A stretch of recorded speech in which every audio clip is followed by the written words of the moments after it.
이한교TV 시청자 여러분, 안녕하십니까? 이제 이한교TV 구독자가 3,000명을 넘었습니다. 여러분들이 많이 시청해 주시고 또 관심을 보이시고 구독 신청도 해 주시고 또 좋아요도 눌러 주시고 여러분들이 댓글도 이렇게 많이 달아 주셔서 방송을 진행하는 저는 용기를 많이 얻었습니다. 앞으로도 여러분 이한교TV 많이 시청해 주시고 또 복음이 필요한 분들에게 여러분들이 많이 퍼날라 주시고 또 이한교TV를 통해서 많은 분들이 예수님의 은혜를 깨닫고 십자가의 사랑을 깨닫고 무엇보다도 죄에 매여 있던 그 마음이 죄에서 해방을 받고 이제 하나님의 인도를 받으면서 남은 삶을 예수 안에서 복되고 아름답게 살게 되기를 바랍니다. 오늘은 제가 예수 그리스도의 보혈에 대한 말씀을 좀 드리려고 합니다. 얼마 전에 저희들이 이제 이 코로나 때문에 우리가 이제 오프라인에서 집회를 할 수가 없어서 온라인으로 전 세계 많은 분들을 위해서 이 대전도 집회를 했습니다. 그리고 또 대전도 집회에 이어서 얼마 뒤에 세계 기독교 지도자 대회 CLF라는 이 행사를 통해서 우리 박옥수 목사님 주강사로 말씀을 전하시고 저도 교회사 강의를 이렇게 몇 시간 했습니다. 근데 이제 유럽에 얼마 전에 우리가 CLF를 하면서 유럽에 참 많은 목사님들이 이 귀한 복음을 듣고 내가 사실 목회자였고 말씀을 전하고 있었지만 내 마음은 늘 죄에 매여 있었고 율법의 행위에 매여 있었는데 내가 이 CLF 말씀을 들으면서 정확하게 예수님 보혈의 능력과 그 의미를 깨닫고 이제 내가 죄 사함을 받고 구원의 확신을 갖게 되었다. 이런 간증을 하는 분들이 굉장히 많았습니다.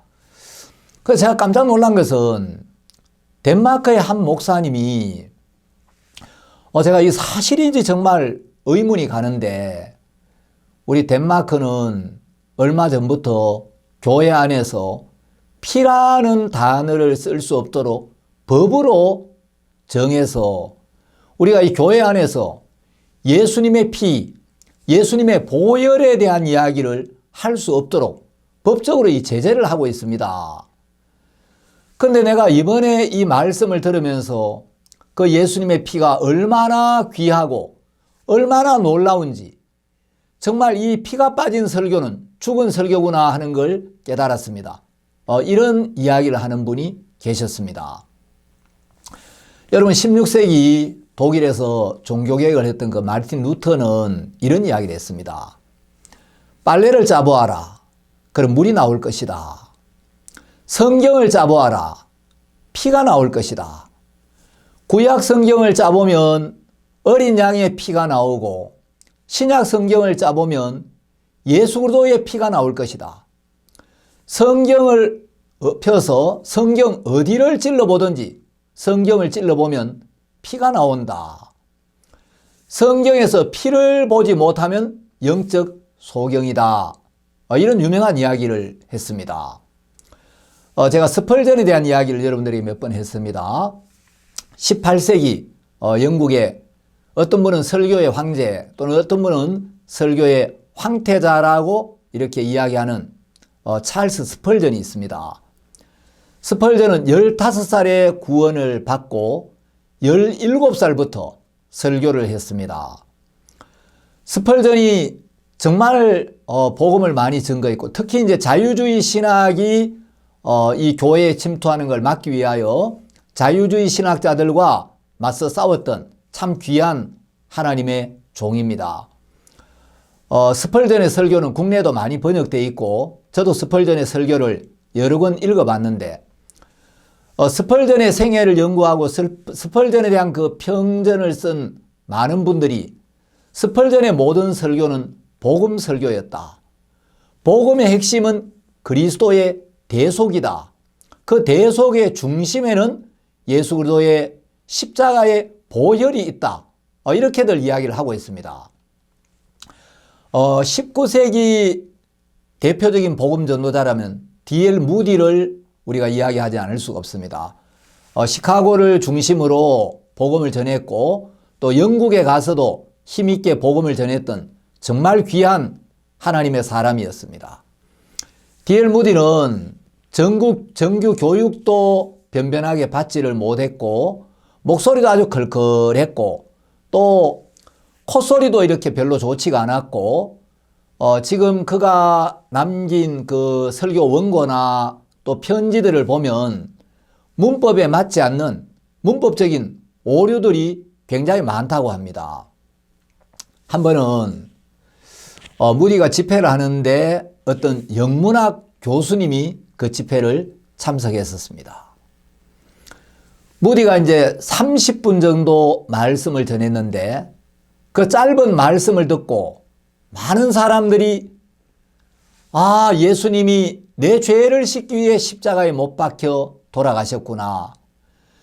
예수님께서 십자가에서 내가 받아야 될 모든 벌을 대신 받으셨고 내가 받아야 될 모든 심판을 대신 받고 가셨기 때문에 십자가에서 우리 죄에 대한 심판이 끝이 났고 그 예수님의 보혈이 우리의 모든 죄를 씻어서 우리가 하나님 앞에 서기에 조금도 부족함이 없도록 우리를 의롭고 깨끗하고 거룩하고 온전하게 해 주셨구나. 이 은혜와 사랑을 깨닫고 너무너무 기뻐하는 거예요. 이제 D.L. 무디가 말씀을 마치고 그 영문학 교수님에게 다가갔는데 안녕하십니까 교수님, 오늘 말씀을 듣고 좀 어땠습니까? 근데 영문학 교수님이 이야기하기를 무디 목사님, 오늘 목사님은 30분 설교에 무려 45번의 문법적 실수를 저질렀습니다. 이렇게 이야기를 했습니다. D.L. 무디가 대답하기를 교수님, 저는 별로 배우지를 못했습니다. 그런데 저는 이런 형편없는 영어를 가지고 이 귀한 하나님의 은혜와 사랑의 복음을 증거해서 보십시오. 저 수많은 사람들이 죄에서 벗어나고 저렇게 기뻐하고 감사해야 하는데 교수님은 그 훌륭한 영어를 가지고 몇 사람을 그리스도에게로 인도하셨고 교수님을 통하여 몇 사람이 거듭났습니까? 그 교수님이 얼굴이 뻘개져서 대답을 하지 못했다는 이야기를 제가 책에서 읽어본 적이 있습니다.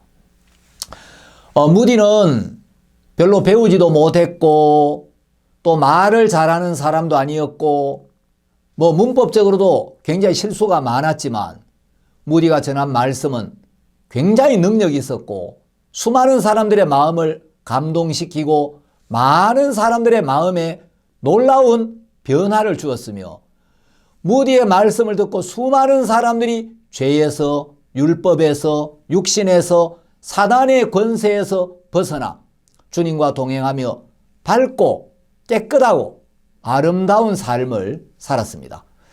무디가 잘한 설교가 주로 3가지였다고 무디를 연구한 사람들은 이야기를 하고 있습니다. 그걸 이제 3R이라고 하는데 첫째는 이제 Ruin by Sin 해서 죄로 인한 타락, 두 번째는 Redemption by Christ, 예수 그리스도의 구속, 세 번째는 Regeneration by the Holy Spirit 해서 성령으로 말미암는 거듭남, 이것이 무디 설교의 중심적인 주제였다고 합니다.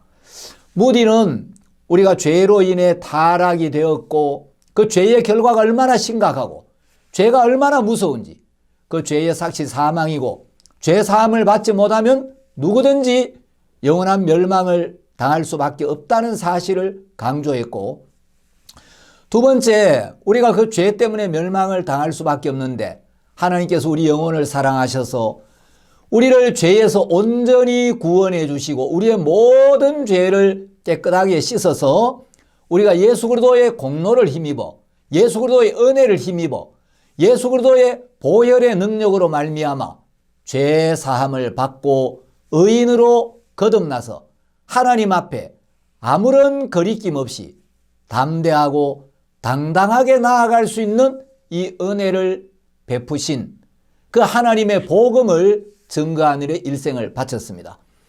우리가 본래 죄인이었는데 예수님께서 십자가의 피로 우리의 모든 죄를 씻어 주셔서 우리가 의인으로 거듭나는 걸 가리켜서 이제 중생, 거듭남이라고 이야기하죠. 그래서 무디가 Regeneration by the Holy Spirit, 성령으로 말미암아 거듭나는 이 복음을 전했던 것입니다. 여러분, 성경에 보면 언약의 피라는 말이 7번 나옵니다. 자, 제가 다 찾아 읽어 드릴 수는 없지만 마태복음 26장 28절에 보면 예수님께서 이제 십자가에 못 박혀 돌아가시기 전날 제자들과 함께 마지막 만찬을 가지시면서 이제 떡을 떼어 주시고 또 잔을 가지고 사례하시면서 마태복음 26장 28절에 보면 이 예수님이 잔에 대해서 이렇게 말씀하십니다. 이것은 죄 사함을 얻게 하려고 많은 사람을 위하여 흘리는 바 나의 피, 곧 언약의 피니라. 자, 예수님이 흘리신 피는 언약의 피. 이건 하나님의 약속으로 말미암은 피. 예수님이 이 피에 대한 약속을 세웠다는 거예요. 자, 이 피는 왜 흘리셨는가? 여러분, 예수님께서 이것은 죄 사함을 얻게 하려고 많은 사람을 위하여 흘리는 바 나의 피, 곧 언약의 피니라. 여러분, 죄 사함을 받기 위하여는 예수님의 피가 흘려져야 되고 바로 예수님의 피가 흘려질 때 그 피가 우리의 죄를 사한다고 성경은 약속을 했습니다. 그래서 이 피는 언약의 피, 예수님께서 이 피에 대하여 약속을 세워서 이 피가 많은 사람의 죄를 사하게 된다는 거죠. 여러분, 우리가 복음을 증거하면서 피를 이야기하지 아니하면 여러분, 이 복음 안에 담겨 있는 예수님의 보혈을 이야기하지 아니하면 뭘 이야기하겠느냐 거죠. 여러분, 우리가 즐겨 부르는 찬송가 193장에도 보면 예수 십자가에 흘린 피로써 그대는 씻기어 있는가? 그 후렴에 보면 예수의 보혈로 그대는 씻기어 있는가? 마음속에 여러 가지 죄악이 깨끗이 씻기어 있는가? 이런 가사가 있죠. 전 여러분에게 물어보고 싶습니다. 이 찬송가 가사처럼 예수님의 보혈로 여러분 마음속에 여러 가지 죄악이 깨끗이 씻겨 있습니까? 여러분 마음속에 여러 가지 죄악이 깨끗이 씻겨져 있다면 여러분 더 이상 죄인이 아니고 의인이죠. 거룩한 거죠. 깨끗한 거죠. 여러분, 이 찬송가에도 보면 예수님의 보혈에 관한 찬송들이 굉장히 많습니다. 수많은 정말 하나님의 이 사람들이 복음의 진리를 깨닫고 이 찬송가들을 지어서 우리 한국 찬송가에도 굉장히 번역이 잘 되어 있습니다. 184장 찬송 같은 데 보면 나의 죄를 씻기는 예수의 피밖에 없네. 그 2절에 보면 또 다시 성케하기도 예수의 피밖에 없네. 사죄하는 증거도 예수의 피밖에 없네. 여러분, 성경에도 예수님의 피가 우리의 죄를 깨끗하게 씻는다. 예수님이 흘리신 피가 우리의 모든 죄를 영원히 씻었다라고 명백하게 기록이 되어 있고 찬송도 그렇게 되어 있습니다. 성경을 보고 찬송가를 부르는데 사람들이 여전히 자기 마음 안에는 죄가 남아있는 사람들이 많다는 거죠. 그것은 예수님의 보혈의 능력이 머릿속에 이론으로 와 있지 마음의 능력으로 임하지 않았기 때문입니다. 여러분, 우리가 죄인으로 태어났습니다. 예수님은 우리의 모든 죄를 씻어서 영광스러운 하나님의 자녀로 그리스도 앞에 서기에 흠이 없는 의인으로 우리를 만들어주기에 이 땅에 오셔서 우리의 모든 죄를 대신 지고 십자가에 못 박혀 우리의 죄를 씻기 위해 그 귀한 피를 아낌없이 흘려주셨습니다. 가시관을 쓰시고 머리에서 또 두 손에 두 발에 못이 박혀서 피를 흘리시고 한 군병이 예수님의 허리를 창으로 찔러서 예수님 물과 피까지 우리를 위해 다 쏟아주셨는데 성경은 히브리서 10장 29절에 이 피는 자기를 거룩하게 한 언약의 피라고 이야기를 하고 있습니다. 여러분, 예수님이 흘리신 그 피는 우리를 거룩하게 한 언약의 피라는 거예요. 이 피가 우리를 거룩하게 했다고 하나님께서 그 피에 대하여 약속을 하셨고 그 약속대로 예수님은 피를 흘렸고 그 피가 흘려졌기 때문에 우리의 모든 죄는 하나님 앞에서 완벽하게 남김없이 영원히 확실하게 씻어졌다는 것입니다. 죄로 말미암아 사망이 왔는데 예수님이 흘리신 피가 우리의 모든 죄를 하나님 앞에서 완벽하게 영원히 씻어버렸기 때문에 이제 사망은 영원히 떠나갔고 여러분, 죄가 영원히 사해졌으니까 죄를 따라오던 사망도 영원히 떠나갈 수밖에 없고 사망이 영원히 떠났으니까 이 약속을 받아들이고 이 약속을 믿는 순간 이제 우리는 영원한 생명을 얻게 되는 것입니다. 그래서 요한복음 5장 24절에도 내가 진실로 진실로 너희에게 이르노니 내 말을 듣고 또 나 보내신 이를 믿는 자는 영생을 얻었고 심판에 이르지 아니하나니 사망에서 생명으로 옮겼느니라.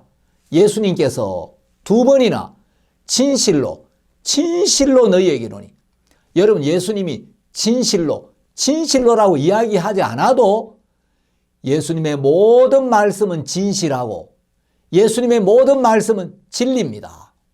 근데 하도 인생들이 말씀을 믿지 않으니까 예수님이 간절한 마음으로 내가 진실로 너희에게 말한다. 여러분, 우리가 예수님 말씀 자체가 진실한 것이라면 여러분이 진실하게 믿으려고 애쓰지 않아도 진실한 것을 받아들이면 되는 거예요. 하나님의 말씀 자체가 진리고 하나님 말씀 자체가 변하지 않기 때문에 여러분 이 진실한 말씀을 그대로 받아들이면 되는 겁니다. 자, 예수님께서 내 말을 듣고 예수님이 우리의 죄를 영원히 씻었다. 모든 죄를 사했다. 저희 죄와 저희 불법을 다시 기억지 아니하리라. 이 약속을 믿고 받아들이면 듣고 믿는 자에게는 세 가지 약속을 하셨습니다. 요한복음 5장 24절에서 듣고 믿는 자는 첫 번째 영생을 얻었고 당연하죠. 죄가 영원히 사해졌으니까 이 말씀을 듣고 믿는 순간 영생을 얻게 되는 것입니다. 요한복음 6장 47절에도 믿는 자는 영생을 가졌다라고 되어 있습니다. 여러분, 영생을 달라고 해야 되는 게 아니고 이미 우리 죄가 영원히 씻어졌고 이 사실을 믿는 순간 영생이 우리에게 임했다는 것이죠. 그래서 듣고 믿는 자는 예수님의 말씀, 이 복음의 말씀을 듣고 믿는 자는 믿는 순간 영생을 얻었고 두 번째 약속은 심판에 이르지 아니하나니 여러분 예수님의 말씀을 듣고 믿는 자는 심판에 이르지 않는다. 여러분 그 요한복음 5장 24절에 보면 심판이라는 단어에 일 하는 숫자가 있고 나나주를 보면 정죄와 같은 단어로 번역이 되어 있습니다. 예수님의 말씀을 듣고 믿는 자에게는 결코 정죄가 없다는 겁니다. 심판이 없다는 거예요. 예수님께서 내가 받아야 될 모든 심판을 받고 가셨기 때문에 당연한 결과로 나는 심판받을 죄가 남아있지를 않는 것입니다. 자, 이제 심판에 이르지 않는다. 나날의 주를 보면 정죄에 이르지 않는다. 이제 하나님은 더 이상 우리를 정죄할 수 없습니다. 하나님은 예수님을 통하여 우리의 모든 죄를 씻으셨기 때문에 이제 우리를 의롭다고 약속하셨고, 하나님이 의롭다고 하시면 우리는 영원히 의로운데, 여러분, 우리를 정죄하는 자는 마귀, 사탄입니다. 사탄의 음성을 듣는 사람은 정죄를 받고, 하나님의 음성을 듣는 사람, 하나님의 말씀을 듣는 사람은 의롭다는 믿음을 가지게 되는 겁니다. 그래서 두 번째, 심판에 이르지 아니하나니, 세 번째는 사망에서 생명으로 옮겼느니라. 예수님의 말씀을 듣고 믿는 자는 믿는 그 순간, 아, 예수님께서 내 모든 죄를 사하셨구나, 십자가에서 내 죄가 영원히 씻어졌구나, 내 죄의 심판이 끝났구나, 내가 받아야 될 모든 벌을 예수님이 다 받고 가셨구나, 그래서 이제 하나님 나를 의롭다 하시고 죄가 없다고 하시는구나, 이 말씀을 듣고 믿는 자는 사망에서 생명으로 옮겨졌다. 여러분, 예수님께서 사망에서 우리를 건져서 생명의 세계로, 하나님의 사랑의 아들의 나라로 옮겨 놓았습니다. 예수님이 옮겨 놓은 걸 누가 번복시키고, 누가 뒤집고, 누가 다시 취소시킬 수가 있겠느냐는 거죠.